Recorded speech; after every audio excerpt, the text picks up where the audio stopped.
Μια ολιγαρχία όπως την περιγράφεται στο ντοκιμαντέρ, ποια είναι τα περιθώρια αντίδραση του κόσμου, πώς το βλέπετε?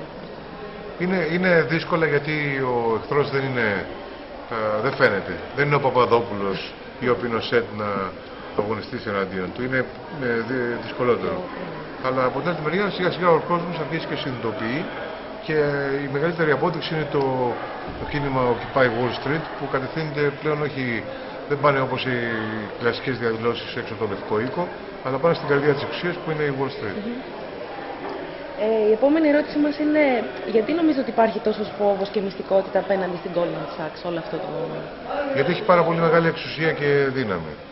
Δηλαδή έχει ένα προϋπολογισμό ο οποίος είναι μεγαλύτερος, ένα κύκλο εργασιών που είναι μεγαλύτερος από τον ελληνικό προϋπολογισμό.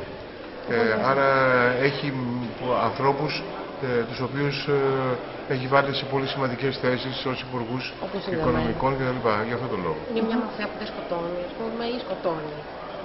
Δεν σκοτώνει σαν εταιρεία δολοφόνων, όχι, αλλά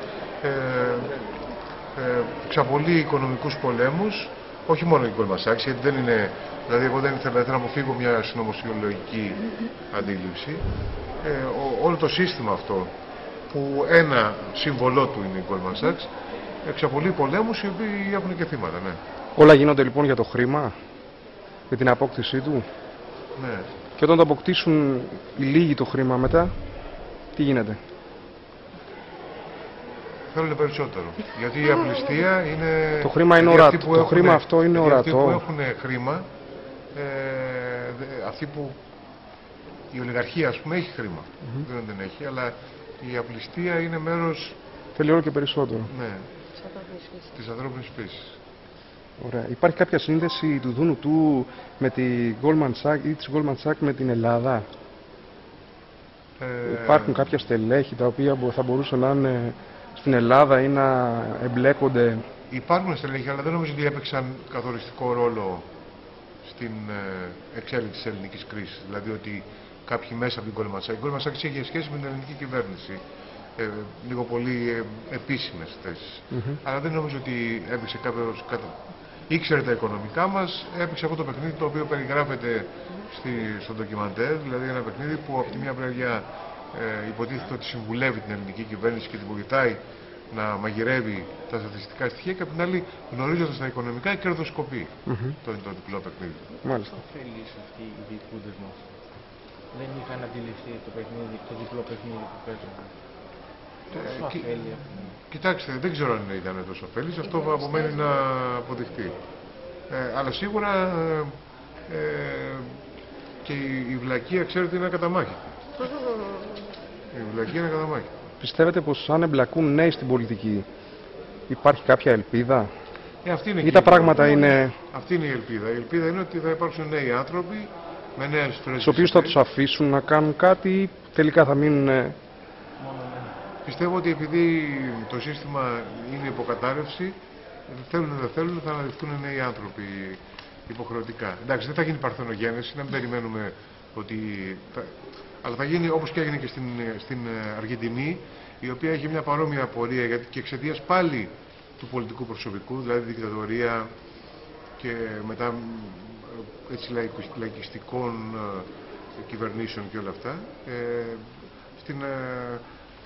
Στην Αργεντινή, με την κατάρρευση και τη χρεοκοπία της οικονομίας της χώρας, κατέρευσε και το πολιτικό σύστημα. Και φυσικά ο Κίρχνερ που ήρθε δεν ήταν κάποιος που είχε έπεσε από τον ουρανό, ήταν ένας άσημος κυβερνήτης μιας επαρχίας της Αργεντινής. Κάπως έτσι θα γίνει και εδώ. Τηρουμένο όλων των αναλογιών. Και μια τελευταία ερώτηση. Πώς βλέπετε την εμπλοκή δικαστικών στην πολιτική σκηνή?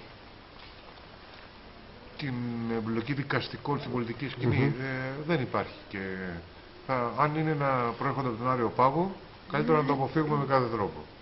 Διότι ο Άριος Πάγος είναι ένα πολύ συντηρητικό σώμα, το οποίο δεν πρόκειται να είναι πίσω από τους καιρούς και πίσω από τις ανάγκες που χρειάζεται η Ελλάδα για ριζικές τομές σε όλους τους τομείς, και στην πολιτικό σύστημα αλλά και στον τομέα της δικαιοσύνης. Γιατί ένα μεγάλο πρόβλημα που έχουμε σήμερα είναι ότι δεν υπάρχει δικαιοσύνη στην πραγματικότητα βρισκόμαστε σε ένα είδος αρνησιδικίας. Δηλαδή δεν μπορεί να βρεις ποτέ το δίκαιο σου στα δικαστήρια, κυρίως γιατί πρέπει να περιμένεις πάρα πολλά χρόνια και αν. Ή γιατί είναι διαδρομένη. Ναι, εντάξει. Σταμάτη μπορεί να εννοεί τον Έλληνα αντιπιέτρο, δεν ξέρω. Εκεί πήγαινε το ερώτημά σου. Α, αυτό. Όχι, το ερώτημά μου πήγαινε στον πρόεδρο των δικαστικών. Ναι, το κατάλαβα. Α, Μια στον διευθυντή. ναι. Πρακτικά, εγώ για να αλλάξω την καθημερινότητά μου και να κάνω αυτή την επανάσταση. Εγώ, απλό άνθρωπο που φοβάμαι, που δεν έχω γνώσει, γιατί αυτά που άκουσα σήμερα δεν τα έχω ξανακούσει, εντάξει, σε κάποιο ντοκιμαντέρ. Τι θα κάνω, πώ μπορώ αύριο να ξυπνήσω και να πω: θέλω να αλλάξω τη ζωή μου, θέλω να αλλάξω την κοινωνία. Με την ψήφο μου θα φτάσει. Εγώ δεν έχω και αυτή που θα ρίξω ότι θέλω να την πιστέψω. Δεν θα φτάσει δηλαδή. με την ψήφο, θα θέλει μορφές κοινωνικές δράσεις διαφορετικές. Τώρα πριν από λίγο ήρθαν κάποια κοπέλες εδώ και μου είπαν ότι κάνουν μια δράση με τα παιδιά.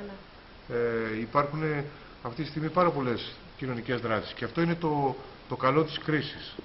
Δηλαδή ότι έχουν φύγει ο κόσμος από μια απάθεια και από το καναπέ και από την τεχνητή ευμάρεια και διαμορφώνει νέες σχέσεις ανθρώπινες που στηρίζονται σε ένα πνεύμα βοήθειας, αλληλεγγύης και σχέσεις. Ναι, Ετοιμάζεται και η Τράπεζα Χρόνου, Λεμονιά, στη Θήβα, απλά δεν το λέω, όπου ανταλλάσσουμε υπηρεσίες.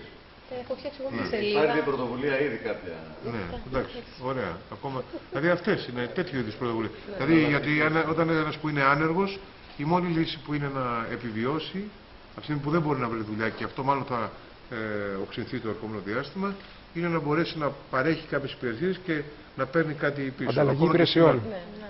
Ανταλλαγή υπηρεσιών. Ναι.